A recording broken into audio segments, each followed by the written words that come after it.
Uh-oh, a little bit of a witness problem, or perhaps a big witness problem in the Idaho 4 case. One of the witnesses getting into a little bit of trouble, but that's not the only problem that I see potentially with this witness who is really going to be crucial. And of course, we're talking about the Idaho 4, the 4 students who were taken, who were brutally taken from this earth. That trial is coming up in August. It is just around the corner. It is the next huge trial on Court TV. We've got a couple other big ones in between, but that's the next huge trial on Court TV. And this new information coming out about this witness. We're going to show you the witness. It's a body cam from her interaction with law enforcement. But it's troubling on a couple different perspectives. But I do want to say, and I wanted to say this at the top, because we're going to be looking at this body cam video, that I feel bad for this woman. She clearly is dealing with some issues, whether it's addiction, mental health, whatever is going on. I've watched it. I feel terrible for her. But what we need to do is take that and put it into the context of this huge trial that is coming up. And that's what we're going to be talking about during this podcast. I am Vinnie Politan. And as you can see, I'm the lead anchor for Court TV. I've been on the network longer than anyone in the history of Court TV. And I say that proudly. Many people have come and gone, and they've gone on to huge networks and done big things. But I love Court TV. It's where I am meant to be. And that's my job. You can watch me every night from 8 to 10. With me, Albert H. Wunsch, not one, not two, but the third. Hola, Tangenistas. And of course, standing by in our studio, the man, the radio legend, the one and only Jonesy. Greetings from Asbury Park, New Jersey. There you go. This is the Tangent Podcast.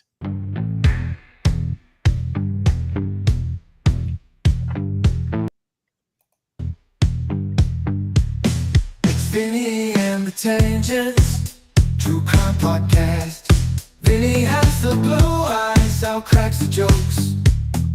Jonesy stays behind his shades, entertaining all the folks. It's Vinnie and the Tangents, True Crime Podcast.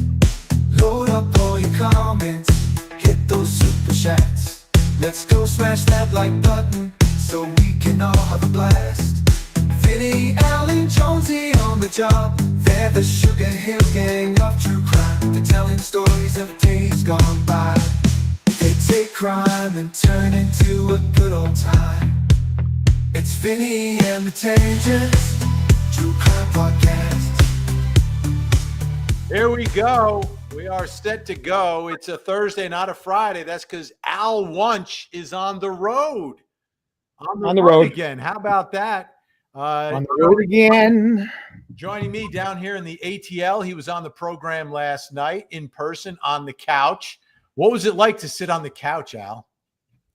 Well, Vin, I have to say this. You're pretty much a prude. I tried to, nuzzle with you and have a little, coochie-coo time, and you just kept pushing me away. And I think it's horrible. But ladies, his eyes are so blue. And when I was on the couch with him, it was magic. And I'm so lonely, Vin. And you wouldn't canoodle with me, which I'm very upset about. Well, when we sit on the couch, what we have to do is take the 3 guests and squeeze them together, and then I get a little extra space. And Al got the seat. There's two pieces of the couch that come together. So Al got the crack. Oh no! Yes. The crack seat. Crack is whack, I always say. Do you have them adhesed together so there's no potential accident? Well, I asked that question, and they advised me that the chances of the thing splitting were slim and none. So I felt very, very confident.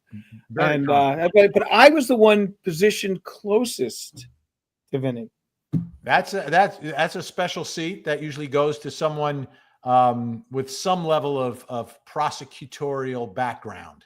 We try to put you there and get you as far away from Josh Schiffer as possible, because he's all in on the other side over there. He is the quintessential criminal defense attorney. All right, so we've got this body cam video that we're going to go through.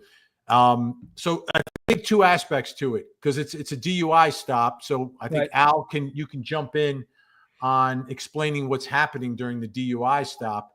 But the most important part is she also, during the course of this stop and being taken into custody, mentions that she is a witness in the Idaho 4 case. And she is the so-called DoorDash driver. And this is someone we've been wondering about for quite some time. The DoorDash driver, who are they? When were they there? Did they see anything? Well, she seems to reveal some of that during the course of this body cam video. So we're going to start rolling through it. But the beginning of it, you'll see, is like a very typical DUI stop. Although, Al, I don't think she was necessarily drinking. That's what I'm not sure of here. Okay. But she does have some issues. And again, I want to stress this, that I feel bad for this woman. It's clear that she has had tragedy in her life, that she is battling demons in her life. And you'll watch this and you'll feel bad for her. But again, we have to keep all this in context. She is potentially, based upon what she is saying, a crucial, absolutely crucial witness in this case. So let's get to it. We've got a bit to watch here, but let's start. You took a pain pill recently? She's going to do the DUI. She hasn't done it in a while. Unless you want it, but it's yours if you want it. We'll just do the possession if there is. That's fine. The other way? Yeah. And what's your name? What are we doing? What's your name? What are we doing? Well, we don't have to say what her name is. Well, I was going to ask you if you'd do some voluntary field sobriety tests. I can do them, but I won't pass them. Okay, why won't you pass them? Because I have fibromyalgia, I have arthritis, I have a lot of issues with my body. It's very broken. I have nerve damage. I went through this before last time. Okay. Okay, but I want to start here. Just initial reactions to her in the context of she is going to be put on the witness stand in the highest profile case in the country. Yeah, it's not going to be a good day for her or for the prosecution. She's going to be a disaster as a witness. And she's got that whole woe is me attitude. But I will tell you this, the smart move that she's doing here, if there is a smart move on this, is not agreeing to do the field tests. Because, first of all, there is no rule that says you have to do the field tests. And if you have any type of physical abnormality or problem with your legs or your knees or anything along those lines, and you advise them that it would be impossible for you to do this because of some sort of physical problem that you have, that's smarter than trying to do them and then completely failing them. So she did a smart move here by saying she can't. Did she actually decline, though, or did she just say, I won't pass them? Well, because she's saying I have physical issues that would make it impossible for me to do them. I mean, the tests that are done, there's 3 tests ordinarily. One is HGN, is horizontal gaze nystagmus, where they take a set object and they require you to take a look at it. You have to follow it with your eyes, but you can't move your head. Okay, that's one. But if you have a nystagmus, it's almost impossible for you to be able to do it. So if you have any type of eye issue, it's very difficult. The next 2 tests. You get a pass, Jonesy. I'm sorry? Yeah, have an eye issue. Like that's what, and so like you would say that, listen, I'm going to have a hard time with regards to this because of an eye condition. The next test is usually I'm sorry? I'm just writing it down. Go ahead. Okay. So then the next test is usually heel to toe, which is they require you to stand, okay, and you have to walk usually 7 steps, turn with this weird way of doing a turn, and then walk usually 6 steps back. It requires you to put your foot one in front of the other like this going forward, and it's on a straight line. And generally people who are overweight or have type of knee problems with their knees or something along those lines, it's almost impossible for them to do it. I got that. So the final test is the one-legged stand. And in that type of a thing, once again, you have to stand, okay, your feet together, lifting one, pointing your toe, and looking down at it for a count to 10. And it's also extremely difficult if you are, on the heavy side or have bad problems with your back or your knees. So those tests are dual. What happens is this. So you got to remember, usually these tests are given to you. Most of the times it's at night. So it's like, say, 2 a.m. or something like that. You're coming back from a bar. The first thing they ask you is, have you been drinking? People will always do the dumb thing and say yes. Okay. Wait. I only had 72 little glasses of beer. Right. Richie Cunningham. Hey, Albert. So yes. No, go ahead. I'll get to you later. I will tell you that, first of all, you've got a Fifth Amendment right. You do not have to admit anything that you've done wrong. So the answer is no. If they say, I don't believe you, say, I don't care. That's my answer. All right. The bottom line is that once you say, I've had a couple, everybody says the same thing, 2 or 3. Okay. Which is almost impossible. And then they'll say, well, but I 8 or this, that, the other thing. So they editorialize. It's just making it worse for you. All right. That's the other reason why you need to make sure that if you're driving and you happen to be going to a place, okay, that serves alcohol, you have your license, registration, and insurance easily accessible if you get stopped by the police. Because if you don't, that's one of the other indicia, is if you're like, oh, I'm trying to find it or whatever, and you're throwing through your glove compartment or your middle compartment or trying to get it out of your license, out of your wallet, have them available and say, here they are. Okay, because these are the things they're looking. They're looking to see if you're having trouble getting these types of documents. Are you fumbling with your hands and things along those lines? Are you only handing them 2 of the 3 they've asked for? Okay, this is the kind of stuff that they're looking for. And all of this adds up to putting you either on a machine, okay, which is the alco test, or having to do a urine test if they believe you're under the influence of a narcotic. All right, so going here down the road. Or you cannot drink and drive. Well, I'm not necessarily. You have that choice. That's another choice. Like if That you're is another choice. driving somewhere, you don't drink any alcohol. It's an option. I'm not in any way. See, the thing is this. The problem is, okay, you can drink responsibly and drive. Okay, it's not a smart move to drink irresponsibly and drive, but they can, even 2 glasses of alcohol, you get stopped, they smell alcohol on your breath, and you've admitted you've had 2 glasses of alcohol. They're not going to believe it was only 2. And then you're going to be out on the side of the road, 3 o'clock in the morning, headlights on, cars slowing. Will garlic kill the smell? Like if you get linguine with clam sauce, or some aglio olio, garlic and oil, will that save you? No. Al? No, and gum won't save it either. I mean, how about if you get grappa? Will grappa still emit the odor of an alcoholic beverage? Yeah. Well, see, first of all, the thing is this: it's the alcohol has no smell. Right. So grappa is like raw alcohol, isn't it?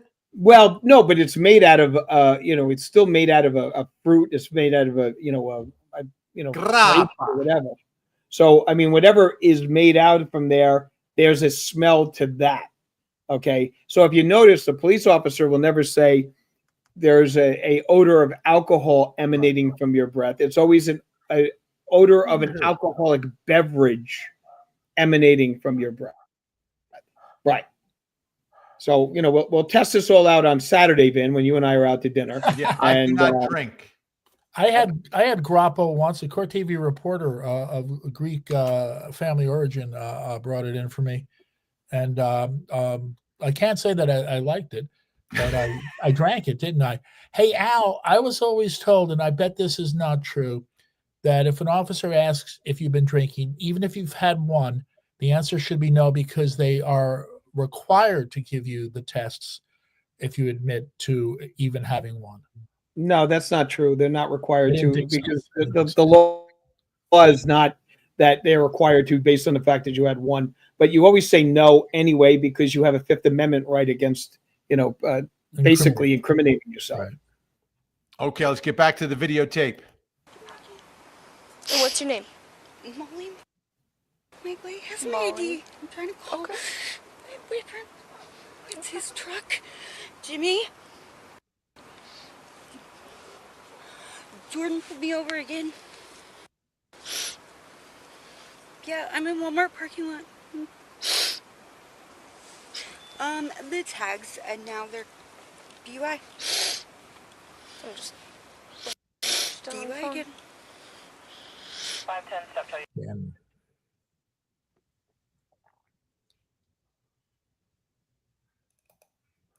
why is everybody frozen except me? I'm not No, frozen. I'm not frozen either. The but- video seemed to freeze here for a second. Let's see. But may I say something else? Not a good idea to be on the phone. Yeah. Well, by the way, the officers in this arrest, amazingly nice and patient. Yeah. And very, Yes. so they really are. They really, really are. And it's interesting to watch because she's clearly troubled. Now, let's continue to watch this, but I don't want my sympathy for her as a human being to be confused with the fact that I really do not like people driving under the influence.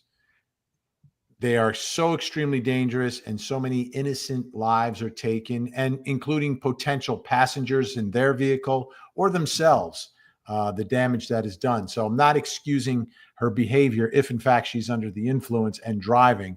I just feel like having watched this video that she's lived a very troubled life. Let's continue. leg thing. They would have. It would be really familiar. No, I try to use ibuprofen and This is Tylenol. too different. There's no way. Jimmy, this is too different when Jordan's not talking to me.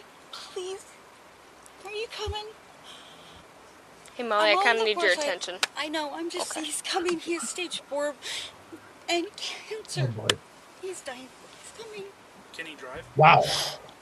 He's having his friend drive him. He doesn't, or no, he's probably, are you bringing the Subaru?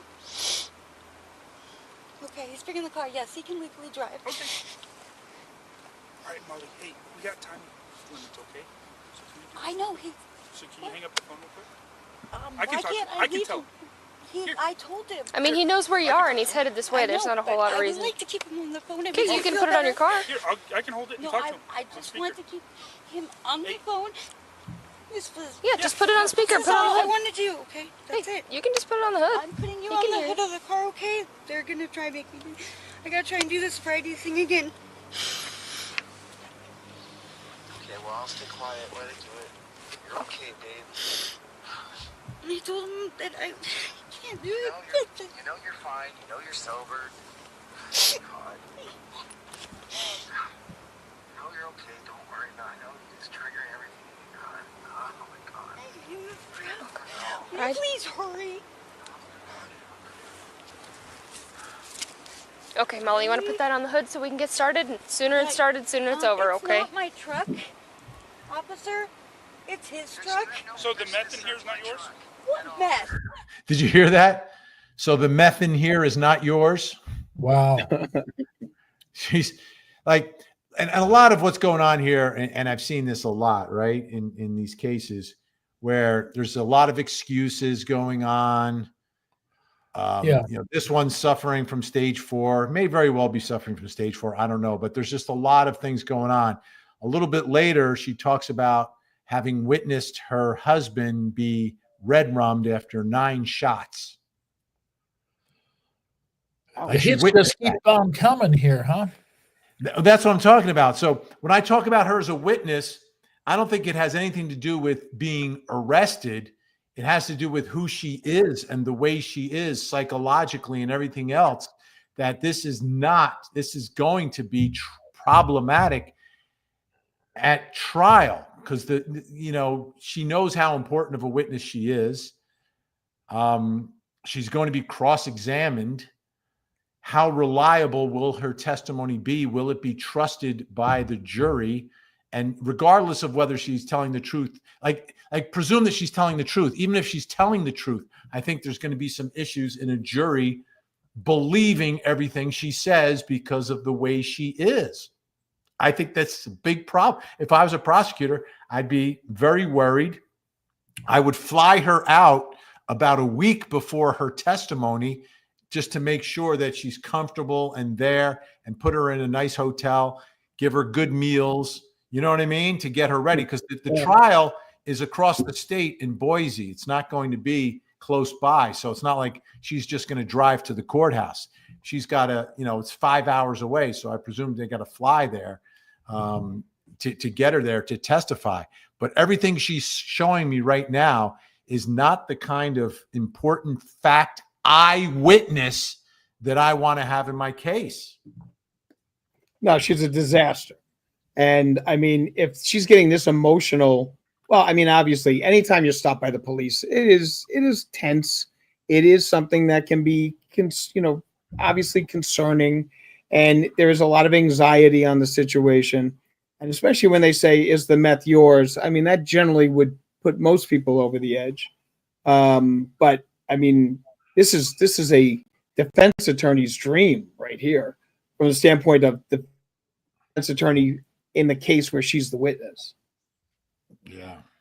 Jonesy, what are your thoughts of her so far? How do you think she will be on the witness stand?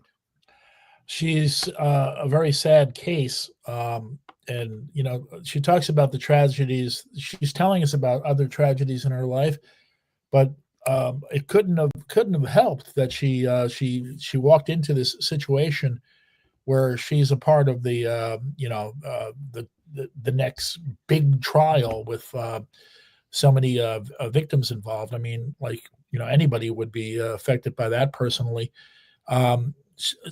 She's not going to make a good witness, and if it's true that she says she's on like killers and all this stuff because of health, it's not like she can clean herself up beforehand, because she might need those sort of things. She shouldn't be driving, especially since she mentioned that she's going through this again. So apparently she knows that her prescriptions are not conducive to driving legally. It's absolutely a bad scene. I mean, you guys know more than I about witnesses, but the other thing is showing up. You're going to have to ensure that they show up. Sometimes witnesses don't show up to court. Obviously, court is across the state, is not around the corner. So I would think that the investigators handling the helping with prosecutors during the course of the trial are going to have to track her down ahead of time, keep someone with her to make sure that she's there and make sure that she shows up. I could see a witness like this, emotionally breaking down and not wanting to even take the stand. But she's going to have to. I hope this doesn't happen, but I could also see a situation like what she's going through before our eyes here cause her to go on an even further downward slide. Because, when you feel as though you're the victim, things just pile up and eventually it reaches a boiling point. Yeah. Let's watch a little more here. And can I be excused for 1 minute? I just have to make a quick call. I'm sorry. It must be a judge. The judge is tracking him down. Yeah. All right. Let's continue to watch, Jonesy. What are you talking about? The drugs. What drugs? Drugs in the car. Search my truck. Okay. What drugs? No, I was just clarifying. What drugs? If there was drugs, they're not yours, right? Okay. Just want to make sure. Jesus. He's coming. So Okay, the Mom. drugs are not yours. Just clarify. There's no drugs in there. Okay. There's no drugs. You know that for a fact. Yeah. It's not my truck. Okay. Wait. You don't know. Okay. It's not my truck. I can't. God damn damn it. Let's just take a step away from the bumper of the car so you're not leaning on it. All I'm right. not leaving. Okay, perfect. And just look right at me. Molly, I'm not going to make you walk. I'm not going to make you lift a leg. We have other tests we can do, okay? Great. All right. So I need you to stand with your feet together. Okay? Arms flat down by your sides for me. All right. Do you wear contacts or glasses? I do. You do? And you're not wearing them right now? I have my contacts in. You have your contacts in. Okay. And They're really dry. any medications other than the hydro that you took? I took a hydro. I'm taking cold medicine. Cold medicine? That's it. Okay. When did you take the hydro? Ish. I don't even know what time it is now. Me neither. 7 p.m. Can I look at my phone and see when I was home? No, that's okay. If you can hazard a guess, it doesn't really make a huge difference. That's the problem. It was... God damn it. I think, it wasn't even paying attention to the clock. Okay. What about the cold medicine? Did you take the hydro and the That was cold this medicine at the morning. same The time? cold medicine was Okay. this morning. Anything else? You take a multivitamin? No, Okay. not even my iron. Not even a women's daily? Nope. Come on, Molly. No, I don't. We gotta take our vitamins here. Okay, so I need you to I think- stand with your feet together for me, Deacon, please. What did I tell you? She's being so nice. This is the nicest like stop I have ever seen in my life. Isn't I mean, it? it really is. I mean, the fact, like, first and foremost, I will tell you this: I have never seen police officers, at least in New Jersey, allow someone to have a phone conversation. Okay, after they have taken me out of the vehicle and they're talking to me with regards to a potential arrest for under the influence. Yeah. Never ever have seen something like that. It's remarkable to me that the patience that these cops have in this instance is truly remarkable. I mean, it's refreshing, but Yeah. it's truly remarkable because I've never seen this happen. Generally, it's like as soon as I want to you're not touching that phone, ma'am. Okay, put the phone down, and that's it. And then there she's having a conversation that's going on for like 5 minutes. And then they're like, well, if you want to continue, just put it on, on Put it on speaker. speaker. Put it on Yeah. speakerphone. There you go. Why did they ask Exactly. her? That's Why did they ask insane. if she's taking a vitamin? They're asking if she's You know what? taking any meds at anything at all. They want to know what's in her system as they Right. get ready to perform the tests. Not that would ever show up on any type of test they're going to be running to see whether or not she's getting enough like selenium in her system. But Other stuff because I have an immune deficiency. Okay. I ended up in a coma. Okay. Kratom or anything like that? Okay. I take specific ones because they help with my immunity. Garlic, it's my lungs. I was in a coma Okay. All right. years ago. All the way up for me, hands by your sides. Damn it, Jimmy, get here, please. Okay. And can you look at me, please? Yes, I can. Okay, so I need you to remain in that position until I tell you to move, okay? I will do All my right. very best. So I need you to look at the tip of my pen and follow the tip of my pen with your eyes and only your eyes, okay? Don't move your head at all.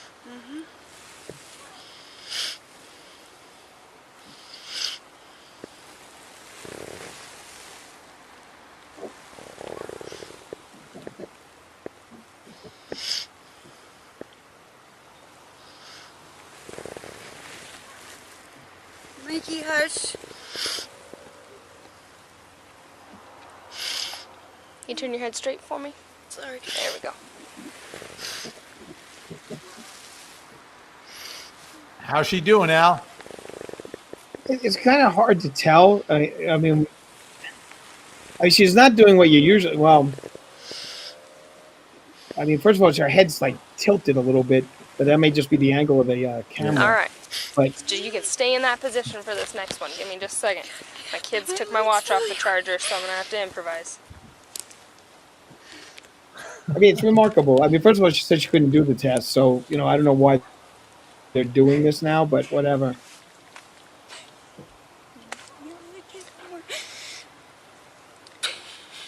Okay, Molly. So for this next one, same position.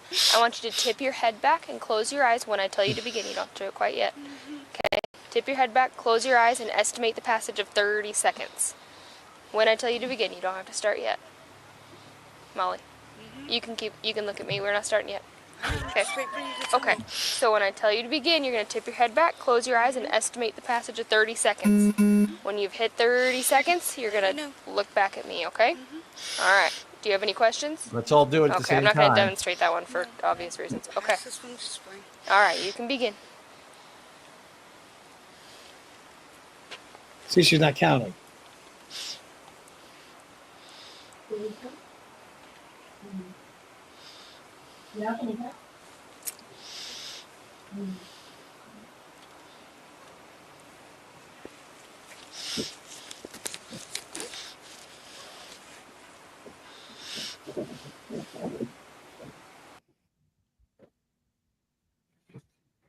She's turned blue.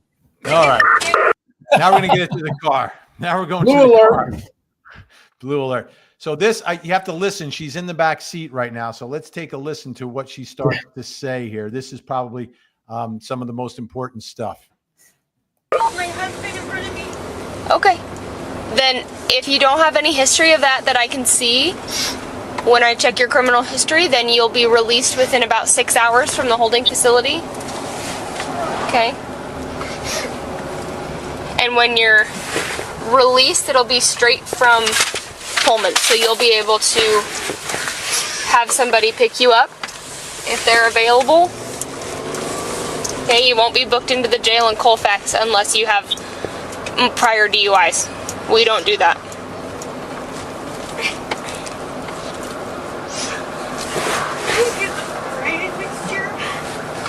You what? I'm supposed to testify against Bryan next year. Bryan? Yep, I killed all the girls over in Moscow. Well, this won't change any of that. DUI on my record, they'll kill me.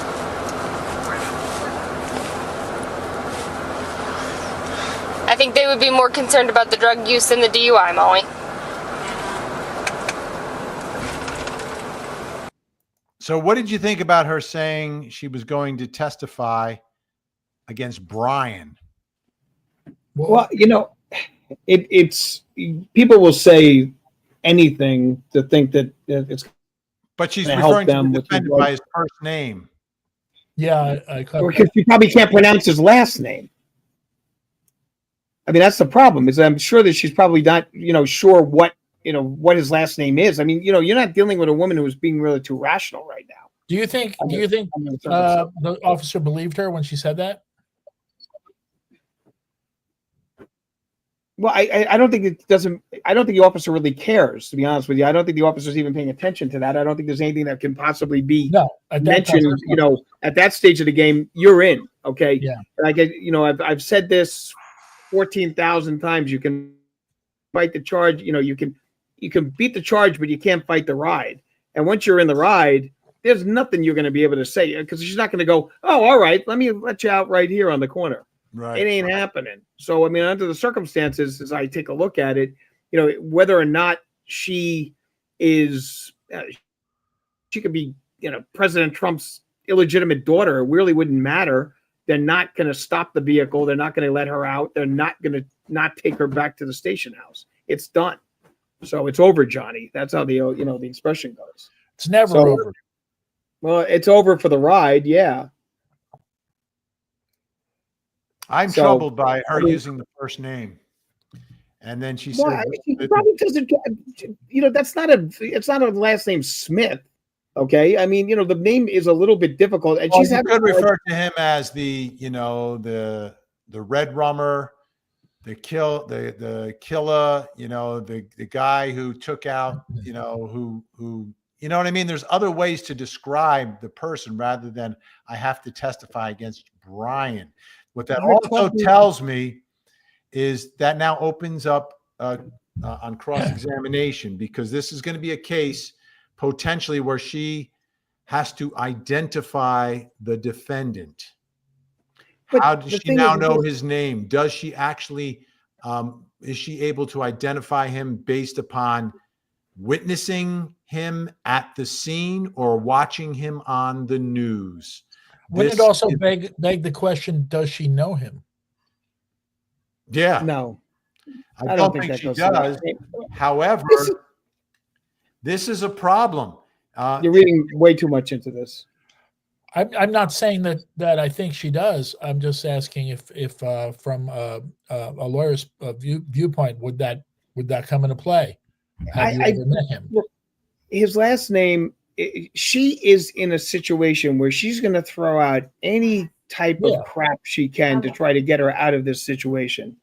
And under the circumstances, the name, she can't remember Kohberger. I mean, she's going to say first name, Bryan.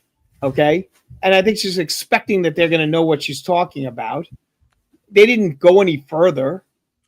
Yeah, but the problem is if she knows the first name and she knows his name, she's not just what is the genesis of her reliability in making an identification of the suspect at the scene moments before all of this happens? Is it based upon her watching and seeing the suspect on the news, or is it from her recollection of being there, making a DoorDash delivery and seeing this guy in the car next to her? That's the problem. To me, it's the reliability and the credibility and how much weight the jury will give her testimony if she is able to identify the suspect, because no one else will be able to put him there.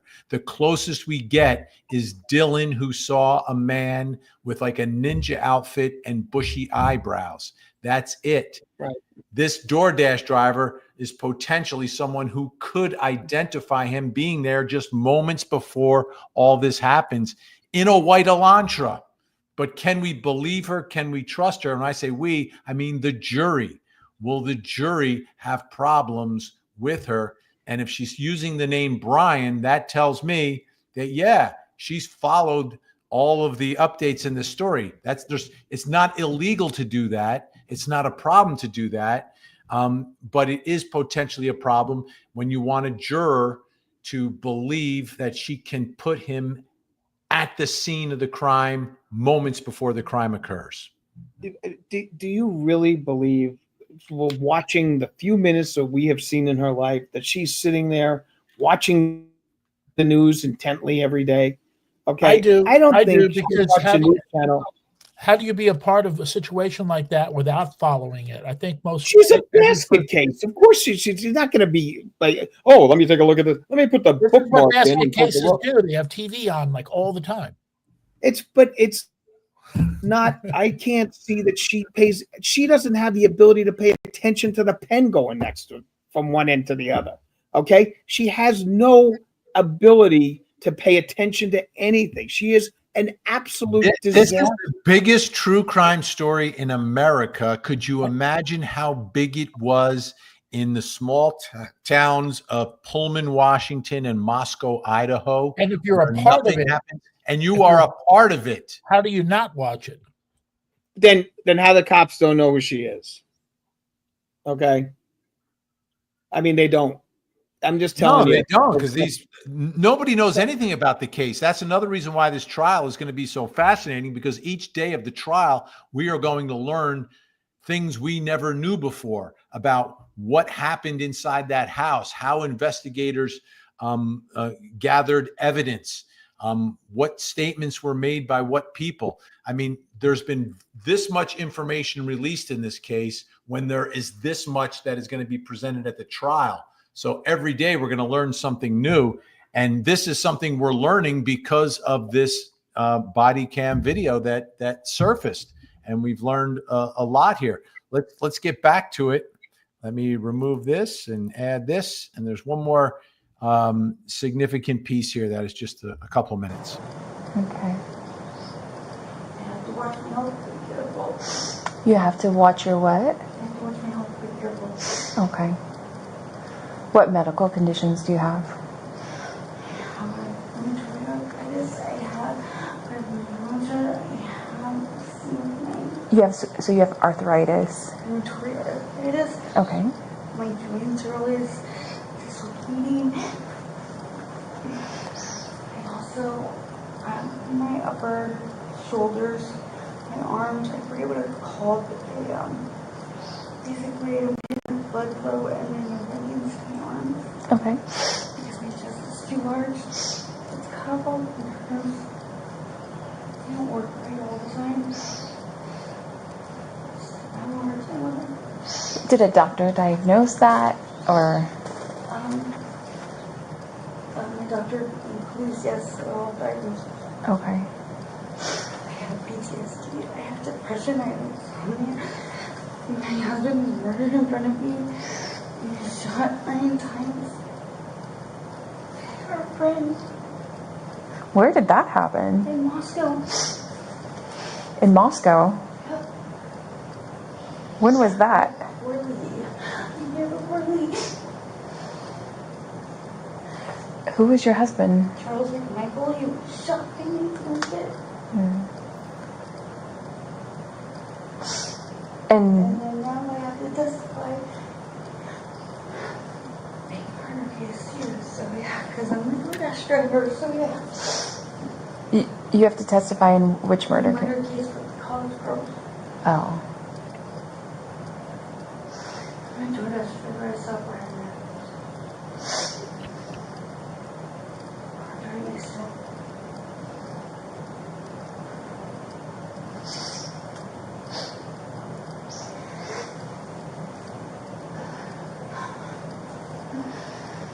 That last little line to me is the most significant.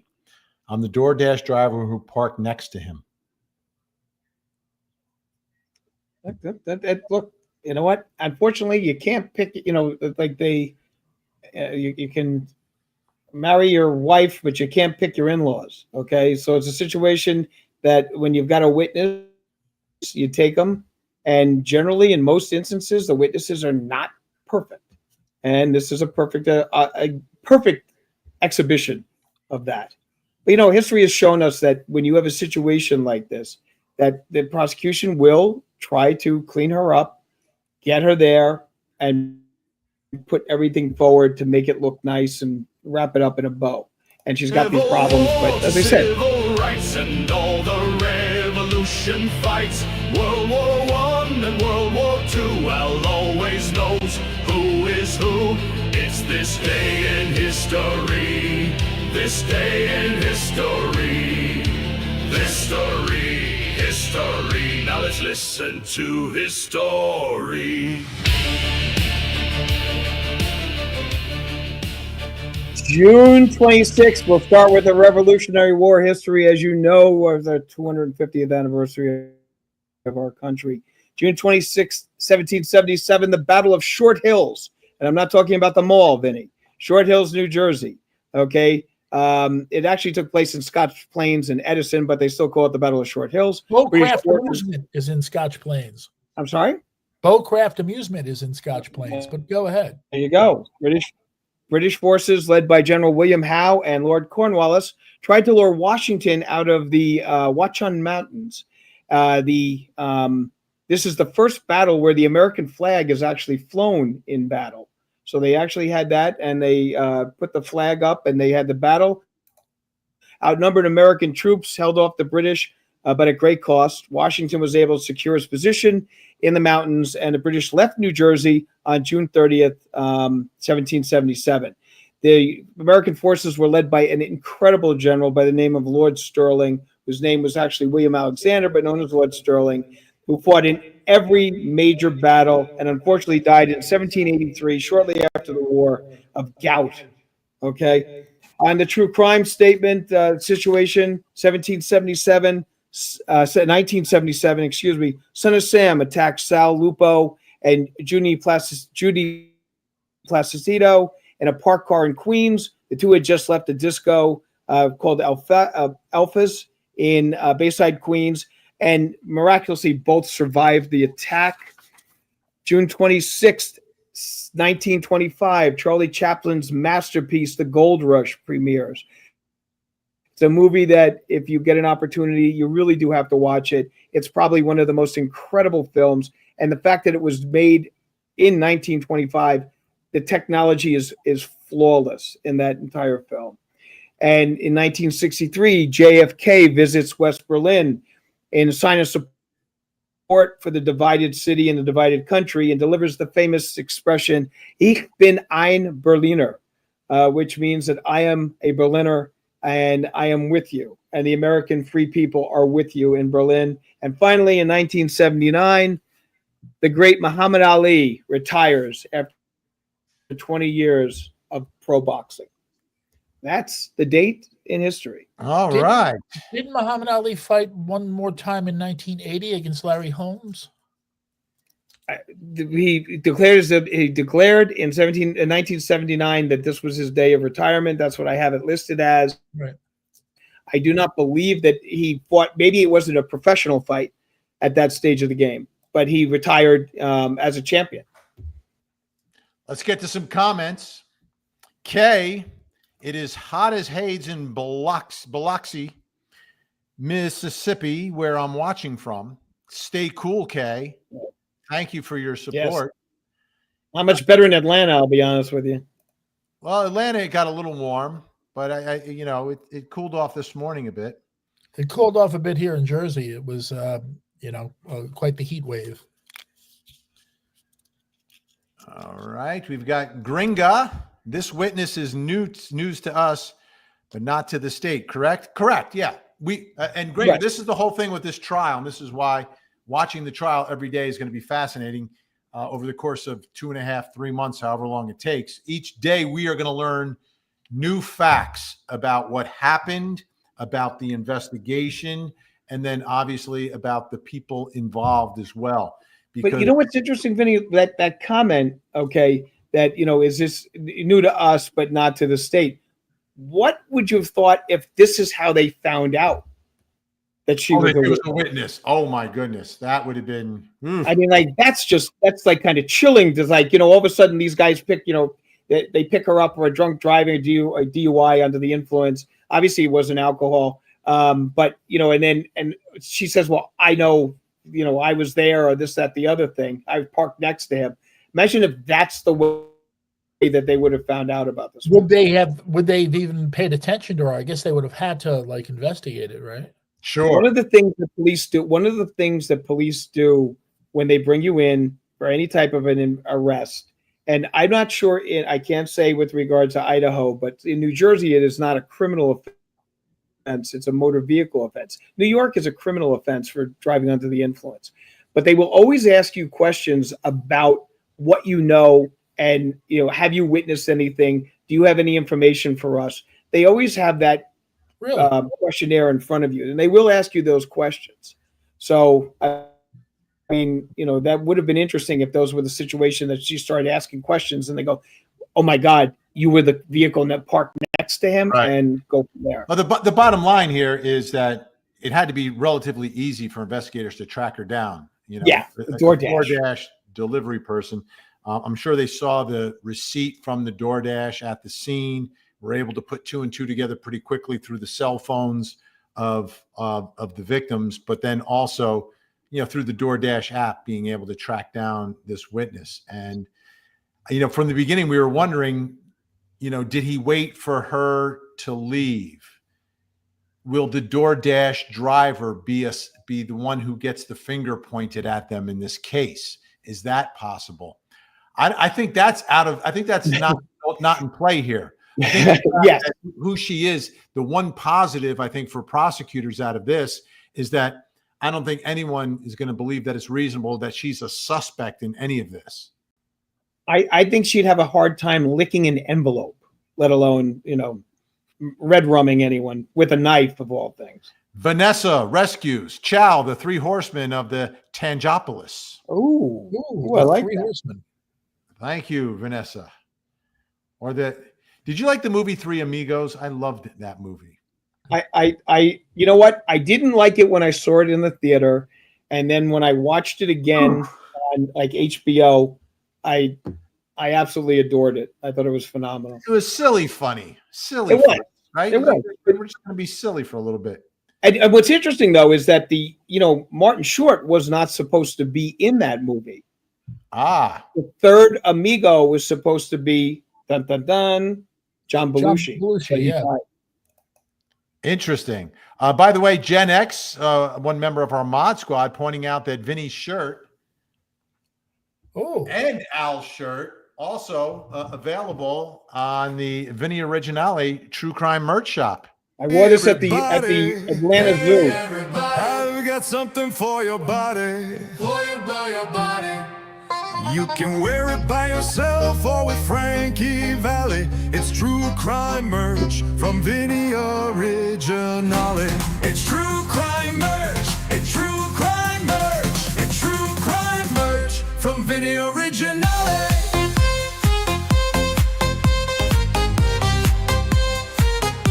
From Vinnie Originale. All right. Oh, by the way, I want to apologize. I was supposed to get into the shop this weekend to add some new items, but was unable to because my computer was on the fritz. Oh. And I had to bring it to my guy. My guy fixed it pretty quickly. I got it back Monday morning. But the bottom line is I was unable to get in there, but I'll get in there hopefully this weekend to get some of the new items. Were you reminded to mention that by the last graphic, which has somewhat of a Christmas tone to the colors? Was I reminded what? Well, you brought it up when the last graphic appeared, and I've been thinking for weeks that it looks like you made that one for Christmas because it's green and red. Oh, those are also the Originale colors. Oh. Hey, Vinnie Originale. Oh, right. I get it. See? Oh, bada boom, bada bing. See what I get for being of Scottish-Irish descent? Yeah, see what you are. Chow, the three horsemen of the Tangopolis. The Tangopolis. You see that already? It's a do-over. No. There were two. Oh, okay. Yeah. Vanessa is on top of it today. Hey, Vanessa, I'm sorry. My apologies. Okay, here's a question.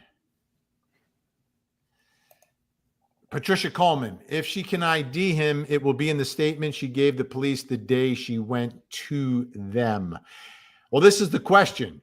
Like, how was the identification made if she made an identification, right? So initially, investigators have no idea who it is. So maybe, was there a sketch? I didn't see a sketch released in this case. So I don't know if she spoke to a sketch artist, if she saw him. That's number one. Number two, we know the arrest takes some time. He's not arrested until, December 30th. So at that point, they then have his mugshot. So does she make an identification of him from a photo array, from a mugshot, before his mugshot is plastered all over the World Wide Web? I don't know. As a matter of fact, I don't even know if she can identify him. Right. She might be able to identify the vehicle. She may be able to, but she did say I parked next to him, which tells me, okay, you park next to someone, you may see them, especially if you get out of your car to deliver a DoorDash, or if you're back in your car getting ready to leave and someone pulls up, you're going to turn and look who's pulling up at 4 o'clock in the morning. Right? Yeah. So presumably this happened before the crime, right? Yes. Oh, yeah. If you will, thank you for reminding us, Jonesy. This would be before. Yeah, if he did indeed do it, like he was spotted and then went through with it. That's amazing. Right. That's why I'm not like. There's two ways to look at this, right? Does he see like her, but he doesn't think that she sees him? Do they actually park next to one another, or are they both just there at the same time? Does she have, is she, when she says I park next to him, does she really mean I park next to him, or we were both there at the same time? I don't know. You follow his car. There's a period of time where he does park for a little while before he takes another circle and then goes in. We went through it a little bit on the show last night, but the timing of that is significant. But all beliefs are that she is gone before it happens. Right. And the question I have for a DoorDash timestamp is, what is the time of a DoorDash delivery? Is it when you pull up? Is it when you get out of the car? Is it when you place the food down? Is it when you take a picture of the food when you leave it? Or do you ring the doorbell? Is it when the person, or is it when you get back to the car after making the delivery? How do you get that stamp? Because every minute counts, right? I think the time they talk about is 4:50, is it 3:59 or 4 o'clock, right? There's like a minute, 3:59 or 4 a.m. But is it actually, she pulls up at 3:57? Does she actually leave at 4:04? You know, what does a DoorDash timestamp actually mean? When is that timestamp created? And that's a question that I have that obviously I don't have the answer to. Do you, Jonesy? I don't, but I would guess that it's when they take a picture, because that's documented on your phone what exact precise time it was. But if you take a picture, though, if you take a picture in this situation, she may have delivered to them before, knew them. I think she did. Which case you would probably, be the door would be answered by one of them. Yeah. So this is interesting. I've got an interesting comment here. Okay. From Bice. Al is so feisty. Well, thank you. Dice, baby. Din, din, din, din, din, din. Well, that's much better than your choice of words last week when you accused him of being angry. Yeah, we had Angry Al last time. We absolutely did. Cue the music. I whatchamacallit, I was not angry. I was just being feisty. I like that. Feisty is right. Feist, baby. Bum, bum, bum, ba-da-dum, bum. Feisty's a good thing. Yeah, feisty's good. Okay, Lady Libra is at Pullman Police Station. I believe it is Pullman. So Pullman, Washington. That's, I guess, the biggest town out there. Moscow is where the University of Idaho is. You go just across the state line to Pullman, Washington, and that's where, I guess is it Washington? I think it's Washington State University, right? So, and that's another big school. More importantly, are those Northwest cherries? In the photograph, are those Northwest cherries in the photograph of Lady Libra? I am not sure. Lady Libra. Sue Forte, thank you for the stars over on Facebook. Yay, thank you. Okay, so FOH is saying all she has to confirm is it was a white Elantra. Is that, I mean, if she could do an actual identification of the defendant, that is incredible. Right. Incredible evidence. But if she does the identification, will the jury believe her identification? I wouldn't believe she could make an egg salad sandwich, let alone. Well, identifying it as a white Elantra for me is a great witness. But at the time, didn't they say that there was an exorbitant amount of white Elantras? Like, when they were 28,000. Yeah. 28,000. Wait a minute, Al. We can't let this go, Jonesy. Al just said, I don't believe she can make egg salad. I don't think egg salad is necessarily that easy to make. Wait, it's an egg and mayonnaise and chopped. Okay. I have never made an egg salad. Could it be any more simple than that? Well, peanut butter and jelly is simpler. Well, I'm allergic to peanuts, so I don't use that. Right. But that would be more simple. Well, first of all, to chop an egg, you don't just take an egg out of the carton. You've got to cook the egg first, right? Yeah, okay. How long do you cook it for? For a hard-boiled egg? Yeah. 5 minutes. Is that an estimate, or is that how long you cook it? I don't know. No, that's how. Because there's a 2-minute egg. Okay, it's still got soft in the inside, and then you go 5 minutes, and it's going to be hard. Okay. If I'm not mistaken, Felix Unger would make them for 3 minutes. 3 minutes. You see? For a soft-boiled egg. Right. He would have it somewhere in between. That's a soft-boiled egg. What happens? I'm not saying you wouldn't use that for egg salad. What happens if you go 7 minutes with the egg? You go 7 minutes. I mean, that would not be a problem. It still would be a hard-boiled egg. I've never. I don't like hard-boiled eggs. It's not that I'm. I don't dislike them. I don't like. I'm gonna have a hard-boiled egg. I don't like hard-boiled eggs, but I did take to eating them once because they are tasteless And I just frankly I weigh too much. But when I would make them myself, I found them very hard to crack and peel. Very difficult. Yeah. So you've got to cook the egg, then you've got to crack it without making a mess.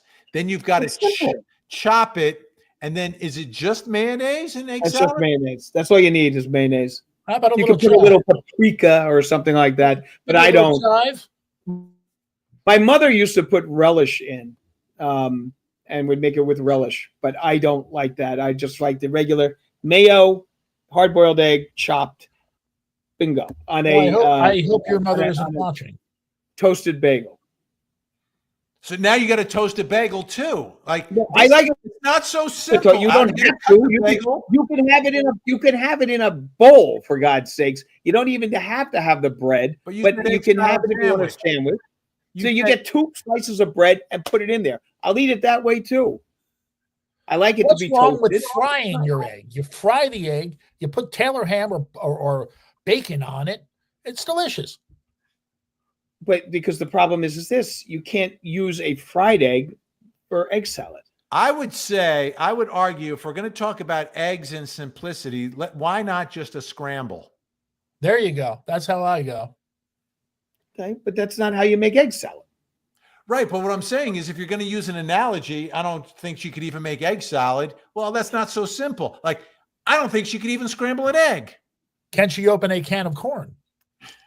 Can she core a apple? Ooh. I just think, I would have gone with a different analogy there.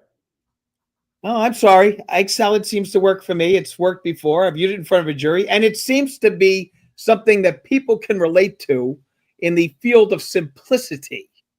I don't think it's that simple. I think if I've never made it before, I think I would mess it up the first time I made it. How was that humanly possible? Maybe because of that, what correspondence college you went to. Maybe that might have been the situation. I can't make I can't make a good tuna salad. I try to make tuna salad. It's either too runny or whatever the case may be. Right. Now we're talking about how much mayo are you going to put with that egg? I use the wrong tuna. I just can't do it. So I buy prepared. Scoop of mayo, you're golden. And with the tuna, you need to add onion. So that's why I didn't go with the tuna fish thing, because my tuna sandwich has onion. Red onion, okay, or sweet Vidalia onion in it with the mayonnaise and toast. All right. That's why I didn't use tuna. Right. I went with the analogy of egg salad, which is now you got us back using the toaster again. You see what I mean? He's making it so and what the bagel's going to get stuck in the toaster. You don't want to stick the fork in there. Never fits in. Never fits in properly. How are you going to get the bagel? I have a toaster oven. I don't use a toaster. All right. I have a toaster oven. Okay.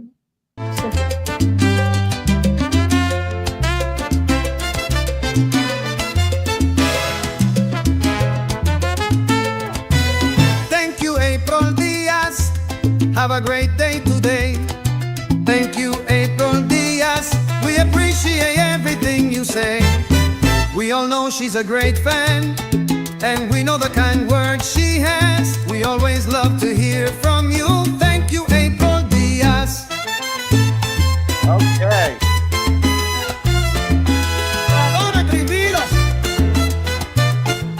That's the extended version. Thank you, April Diaz. Thank you so much. All right, we are back. I don't know how much time is left, so have a great weekend to all my loves downstairs and upstairs. I do think played some part. The suspect.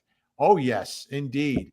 I think there's strong evidence here, but this case is going to be fought tooth and nail, which is which is why I want everything to just be tied up neatly in this one. And that's why I'm concerned about this witness. I'm very concerned. Very concerned.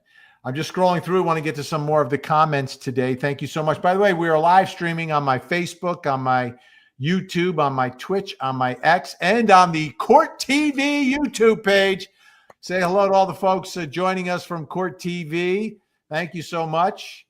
And by the way, folks, if you are not a subscriber to Court TV YouTube, make sure you subscribe. They also have a great membership program that has lots of points. Oh, Yes, The lots perks. of But do they give green stamps? and perks. Okay, True Crime X. And this is Ooh. why the identification may be very significant. No chain of custody. It's just hearsay. They have no proof of how the DNA was found on the snap. Well, I don't know if we've learned all of the evidence about that, but this is why I believe the DNA in this case is much more reliable than most cases. It's the order of things in this case. I'll compare it to OJ. OJ, there was a suspect who was identified, and then they found his DNA. Okay? There, you have a much greater opportunity to point to alleged allegations of corruption, of being framed, cross-contamination, all things along those lines. Here, though, what is different about this case is that DNA was used to identify the defendant. Right. Yep. So they had no suspect. He only gets on the radar because of the DNA found on the snap. It's the chicken and the egg. You have the egg, and then they were able to get the chicken. Yes. I'm not following Everybody that knows either. The egg came first. Right. That's when from the egg, the chicken sprang, which meant that they were able to capture, the defendant. The skinny chicken? Well, he is kind of skinny. One Listen. skinny chicken. I'm not following the chicken and the egg here, but that's okay. I'll watch the replay. You got to keep up. Well, I'm going with Do the you motif think- and going on my egg salad thing. So it was like you what you're saying is this. Okay, so it is from the DNA that was found that a suspect has been sprung.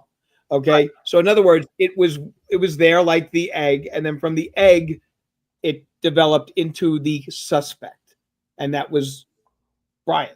Okay, so that's how that worked. Sort of. So OJ is the chicken. Chicken. In that case, they started from the chicken and worked their way down to the egg. Down to the egg. Okay. Okay, thank you. Thank you for those of you that are scoring at home.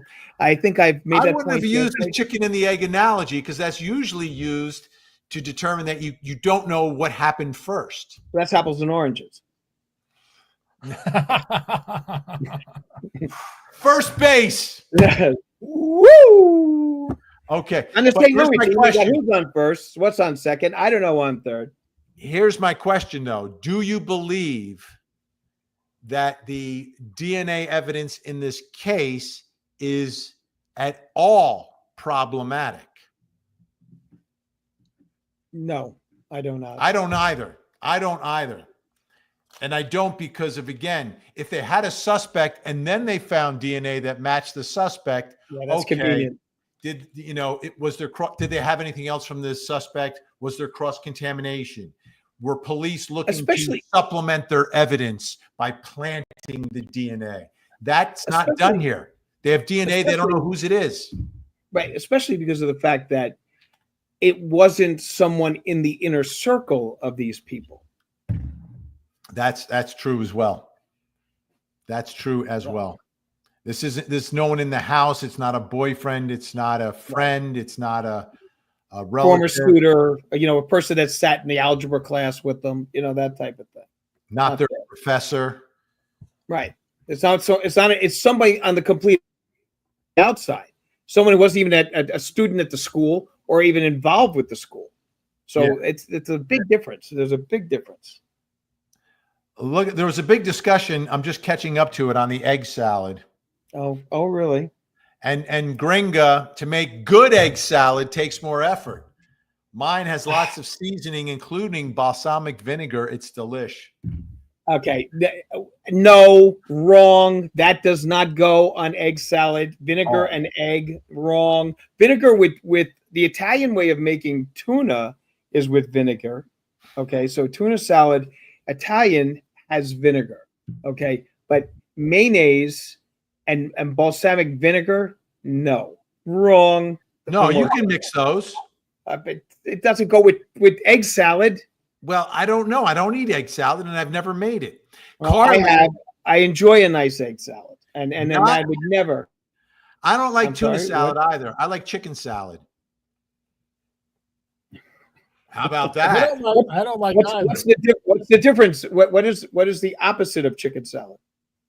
Egg salad. Well, it could technically be tuna salad too. Tuna, yeah. Not all egg salad is created equally, says Carly. See? Yeah, that's true. I do believe that. I think that's in our nation's constitutional amendment number 66. Now, to make good scrambled eggs, it's all timing. You just can't overcook it. That's the trick. That and same thing with an omelet. The key thing with an omelet, okay, is instead of pouring milk in with the omelet mix that you're making, use some seltzer. Seltzer. Yes. That sounds interesting. I could never fold the omelet properly. Oh, that's an art. That's an art. The trick is to keep the eggs in ice water for 30 minutes to an hour, and they peel easy. All of a sudden, not so easy to make the egg salad. We got to add another 30 minutes to an hour to put it in ice water, says I don't need the ice water, okay? If you cook it right, 5 minutes, the egg shell comes off impeccably easily. I don't know. I think you better make a video in your kitchen. Why do they and show make us how brown easy it is. eggs? What? Why do they make brown eggs? Why do they make? I don't know. I always had white eggs when I was a kid. I go to the market. Here's the brown eggs. What about deviled eggs? Those are hard. Those are hard to make. Well, deviled eggs is a lot different because you have to slice. Yeah. Okay, and then get the yolk part out, and then mix the yolk, and then have it inserted back into the half part of the egg. That takes time. Oh, okay, and then you put a little paprika on the top. That's a whole different scenario. Okay, plus you don't want the mix to be chunky. Okay, so it's got to be soft and it's got to be smooth. But egg salad is chunky by nature. Twitchy cold. We call it egg mayonnaise in England. They have a different name for it. Well, they got a whole different. They call sausages bangers. Okay, over there, and they have a sandwich that's called a chip buddy, which is another bizarre thing. And Now, they eat blood pudding. I used to eat blood pudding. The family would buy it at the Scottish Butchers in Kearney. And also at the fish and chips there, I once had a Scottish egg, which is an unusual beast. It seems to be breaded and then deep fried. So I assume that you have to. I assume you have to make a hard-boiled egg first. Otherwise, how would you perform the frying of said egg? Right. Mm-hmm. Sandra says, put a hard-boiled egg in tuna. Yeah, I don't mix the two. Okay. You know, onion. ShopRite has a good prepared tuna salad. Very good. I generally do not buy tuna salad pre-made. I have to make my own. Okay. Now these are the most comments we've ever had on any issue, which is the egg salad. You know. Well, you know what? And the thing is this, as we seem to point out, it seems very easy. Ashley Bouchard, one of our members of the Mod Squad, the way I want a tuna melt right now is unreal. You know, I won't say where, but the three of us are going to spend, extended weekend under the same roof in a couple of months. And I would suggest you two have a cook-off while I just enjoy. Yeah. Have you ever had a tuna melt, Jonesy? Yes. Yes, Ow. I had Not a fan. Don't want to mix tuna with cheese. They're good because it's nice and warm. It is warm. It is. Well, that's why you have toast. Okay, you toast. Order in the chat. Order in the chat. Don't dare attack. We've got order in this chat. The Mod Squad is on the job, helping us to keep it clean. The Mod Squad is on the job, always so nice and never mean. So let's give it up and say hello to the three amazing ladies running the show. All right, Gen X, Frankie Figs, Jennifer Soubey on YouTube, and Ashley Bouchard on the Facebook. Thank you so much. Can I just say thank you to the ladies because they were very active with regards to our show last night, Vinny. and very, very nice, kind comments were made. And I appreciate you guys watching and the wonderful comments. Thank you. Absolutely. So my bottom line with this, Tuna situation and or egg salad. no, with the witness situation. Oh, all right. That again. So we know what the crucial piece of evidence is: the DNA on the sheath at the scene beneath one of the victims. That is home run stuff. It will be attacked. It's already been attacked. But if you take that, you've got the videos of a white Elantra, but you don't have a license plate. If you can put this defendant in the white Elantra, there is nowhere for the defense to go. There is nowhere. And that comes through an identification from this witness, if she can do it. We still don't know. Like I said, every day of this trial, we're going to learn something new. Opening statements will be really eye-opening. I'm going to call them eye-opening statements because we're going to learn a lot, I think, from both sides on this. So that is interesting. Gringa, Al, stop with the eggs. They confuse Vinny. Well, it doesn't take a lot to confuse him. Look at that, right? Any opportunity with a little zinger, a little zing. What? Not me. Mary Russo, me either. I don't like fish. I never felt like eating a tuna fish sandwich was like eating fish. Well, you can tune a piano, but you can't tune a fish. Ashley Bouchard, low and slow for scrambled. Absolutely. I'm telling you, the trick is with the seltzer, and watch your omelets get so fluffy. You know what? I think we got to put a poll up. Chicken versus egg versus tuna salad. Chicken salad is better than egg, okay? Or tuna salad. Sure. Tuna salad's the only good one of the three. I'm going to tell you, not a fan of chicken salad, okay? I like a chicken sandwich, okay? I like fried chicken. I like more chicken than any man I know.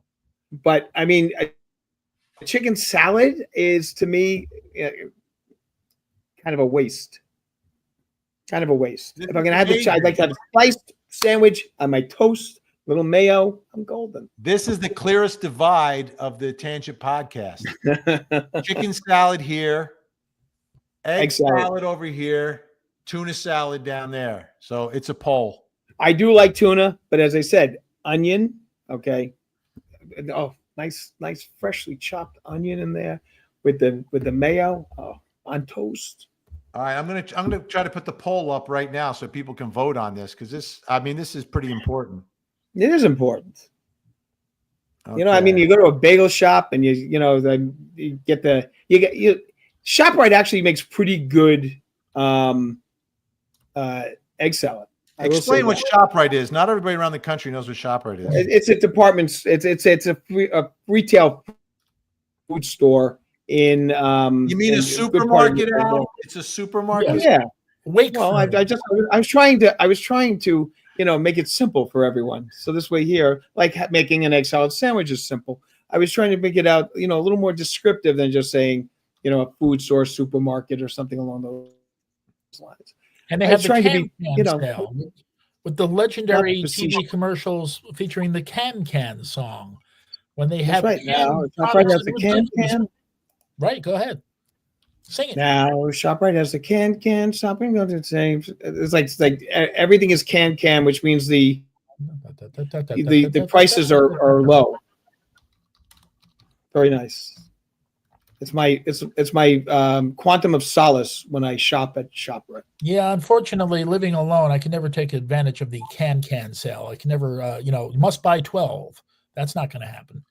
All right, it's up. It's up. The poll is up. So we'll reveal the results next week. But next week we'll get the results up on that. On Vinnie Politan 1 on YouTube, you can vote for chicken salad, egg salad, or tuna salad. Egg salad. I've never seen so many comments on one thing. Well, you know what? Because you attacked me with regards to the simplicity of an egg salad sandwich. I don't eat peanut butter. Okay, so I've never made a peanut butter and jelly sandwich. I don't like it. I don't like the way it smells. I don't like the way it looks. There is no peanut butter in my house. There is jelly. It's a Vidalia Okay, I do enjoy onion. Vidalia. Vidalia. Yeah. Vidalia. What did I say? Vidalia? So Al, you can't go to those classy restaurants where they give you free peanuts and you throw the shells on the floor? No, I don't touch that at all. And you guys were with me at a ball game, and my friend Paul, who was there, had a whole thing of peanuts. I didn't touch it at all. Well, yeah, sometimes being in the presence of peanuts, though, with a person with peanut allergies can be. It doesn't. I don't. As long as I'm not touching it, that's fine. I was on an airplane once, and they made an announcement at the beginning of the flight that there would be no snacks on the flight because somebody on the plane was suffering from a nut allergy. And everybody on the plane started looking like, who is it? Who is it? 3.5 hours, and I don't get any nuts. Well, they don't even serve that anymore now. It's like they give you those like ridiculous sun chips and some other. I always go for the animal cookies. I bought the bistro box last time. Oh, really? Yeah, for however many dollars. Must Live be in nice. contempt. Live in contempt. Never thought I'd be taking notes about cooking from you. Well, you know what? you never know where the Tangent podcast will land. Today, That's why we're the Tangent. Okay, I mean that's why we're not called documentary, folks. That's why we're called Tangent. Anything could be the video. You need to do an egg salad video now. Next week we're going to talk about Manhattan versus New England clam chowder. Oh, Johnny Knoxville. Good afternoon from a hot Chapel Hill, North Carolina. Billy, I think Bill Thompson will vet the DoorDash driver properly for credibility. I hope so. Bill Thompson is the prosecutor in this case. You can, but you can't change who someone is. And I just feel like the pressure of that situation, much like the pressure of being pulled over, she could have a potential meltdown on the stand. I just hope that she doesn't. I hope that she's able to identify the defendant, and I hope it all goes well. But I am concerned. I am very concerned. I hope she gets help for her addiction or whatever the situation is with that. I hope that happens. If she gets cleaned up before, that would be a very, very, sober Very helpful. is the key for this woman. Absolutely. Yeah, but can't the defense lawyers go back and point to this video and say back at the time, back in the day? I don't know if that would be able to get in on something along those lines. It's first of all, I don't know if in Idaho it is a crime. Okay, so the only way you can impeach is if there is a criminal history that would be something with regards to her propensity to not be able to tell the truth. Well, it goes to credibility, doesn't it? Well, credibility to tell the truth. The credibility of what she thinks she saw. Right. If she got some sort of a deal from the DA and it's somehow connected to testifying, that comes out. But just being pulled over, that's not going to be enough. And she's innocent until proven guilty. And remember, there's a presumption of innocence. Well, if it does happen, I want full credit. Okay. You shall get it. So, I mean, I can't see that a court would allow that video to come in on any stretch of the imagination. It's not relevant. It's not relevant to her ability to tell the truth. And it is something that is outside the scope of what she would be testifying against. If she was lying, different. True After Dark, this is great. I am going to actually do this. You can always use a soft avocado in replacement of mayo for those that don't like mayo in their salads. Try it. It's fantastic. Oh. Ooh. I think how about this? I'm thinking about making chicken salad with like maybe 4 soft avocados. That could be amazing. Well, that was prior to all the tariffs that we've been hitting now. So it's very hard to get a decent avocado. And not for me. There's 3 for $4. I don't know where you're shopping. That's ShopRite in Englewood, New Jersey. First of all, you can't use an avocado on egg salad, and you can't use an avocado on tuna salad. Okay, maybe the chicken salad, because I wouldn't eat it anyway. All right, but on egg salad and on tuna salad, it's mayo. That's the wayo. Yeah, it's like putting avocado on your pizza. Would you put avocado? Which is easier to make? Avocado on my pizza? Yeah. No. Right. There you go. Same thing. No, it You should isn't. put Not even pineapple on it close. or something stupid like that. Not even close. You know what? I can put avocado on my salsa. You could That's whip fine. the avocado. Whip But it. You so, could but whip like the I said, I avocado. wouldn't eat chicken salad to begin with. So you want to put that on an avocado, that's fine. But you're not putting it on my egg salad. Wrong. No. Right. Remember, mayo, that's the wayo. Maybe that's Mustard enough. and feta egg salad, says Wild and Wonderful Hippie, who has Okay. incredible Mustard and feta egg salad. Wrong. Now, mustard pie, we've discussed this, and you guys looked at me like I had 3 heads. We're gonna do a trip to, Vinny, you're like the pizza king. We got to go down to Papa's Tomato Pies, okay, outside of Trenton, and have a mustard pie. Now that is truly an incredible experience. All right, we're not. I'm not ready for that, but Oh maybe man, someday. come on. Maybe someday. Okay, it is about that time. We've run out of time. We've been going almost 90 minutes already here on the Tangent True Crime Podcast. Johnny Knoxville has an important question, though. Vinny, do you dip French fries in mayo? That's a trend I don't understand. Puts on flame suit. Well, That's Belgian. yes. And that's a Belgian thing to put Yes. mayo on French fries. Wrong. Okay, French fries is another subject that we can talk about. I know we don't have time to do it today, but let me tell you something. I hate coated French fries. Okay, I will not have a French fry that is coated. That's a cheap way of trying to make it crispy. It's not the way to have it. You give me a nice steak fry or a nice like sliced fry, crunchy. And there's a place called Pet Peck, okay, in Teaneck, New Jersey, that makes the best steak fries you will ever have in your life. And if you the want best of everything within 10 minutes of your house. exactly, and then if you want the best French fries, regular French fries, not coated, okay, Hiram's in Fort Lee, New Jersey. Oh, the the hot best dogs. French fries. 7 minutes from your house. And not even 7, and that's only if there's traffic.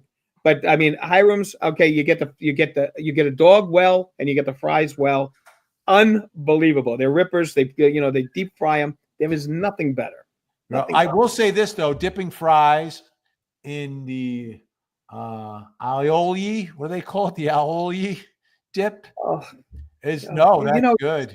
You're so Very good cosmopolitan. aioli dip. You You're want so to think about that? cosmopolitan. But I am still a firm believer in ketchup.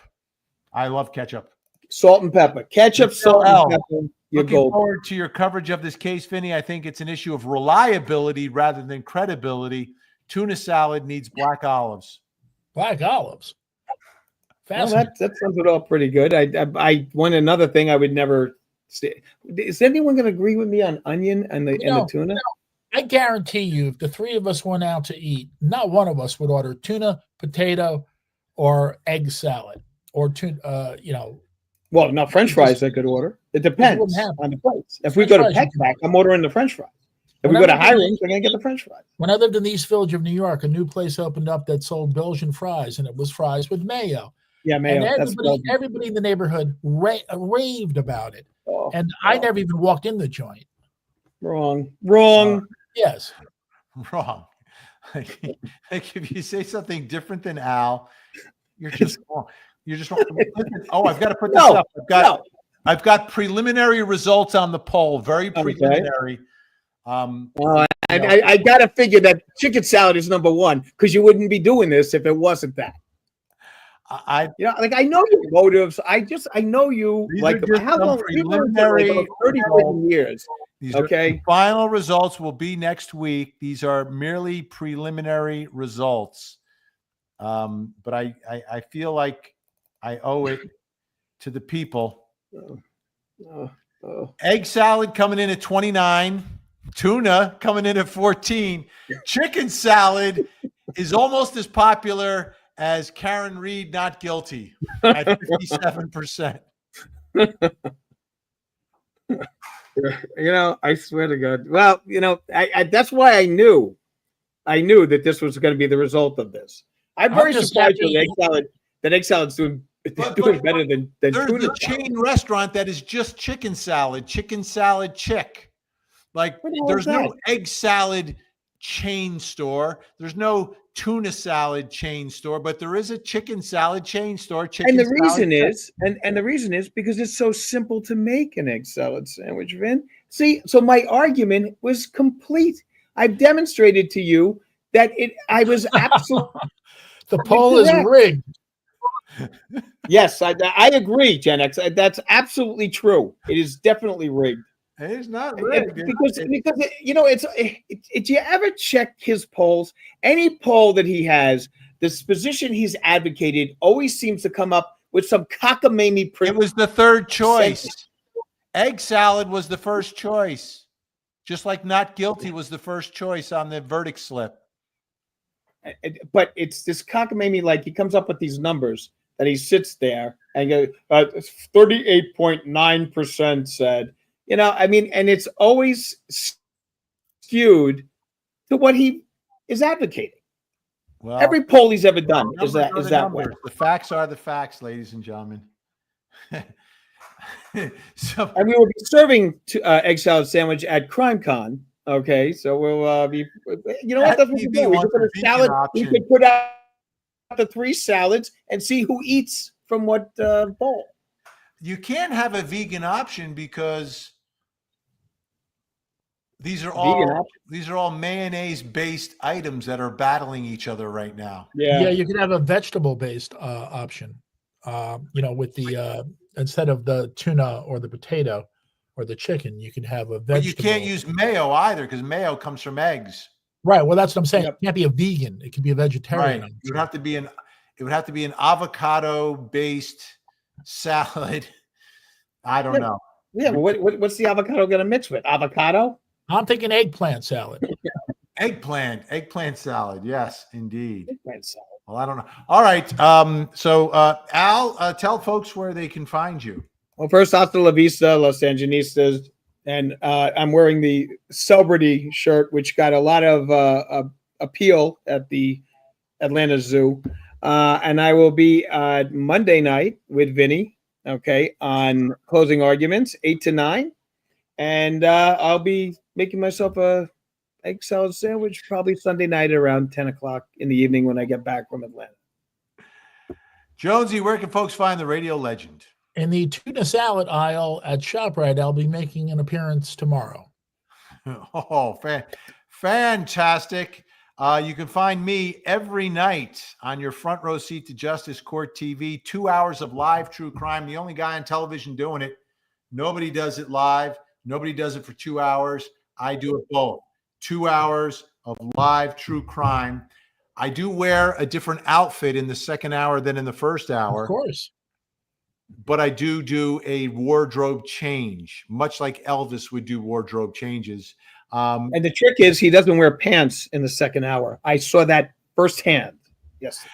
I will be posting a video of the wardrobe change that is coming up. It's on my list. It's on my to-do list. Anyway, thank you all for watching. Thank you to the great Mod Squad, the Super Chats, and the great conversation today. I will see you tonight at 8 o'clock on your front row seat, Court TV on Closing Arguments, 9 o'clock.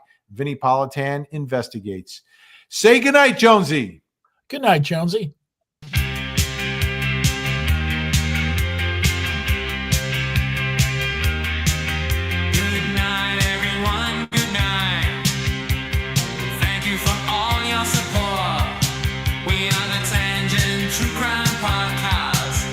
See all of you in court. Somebody say tangent, tangent. Somebody say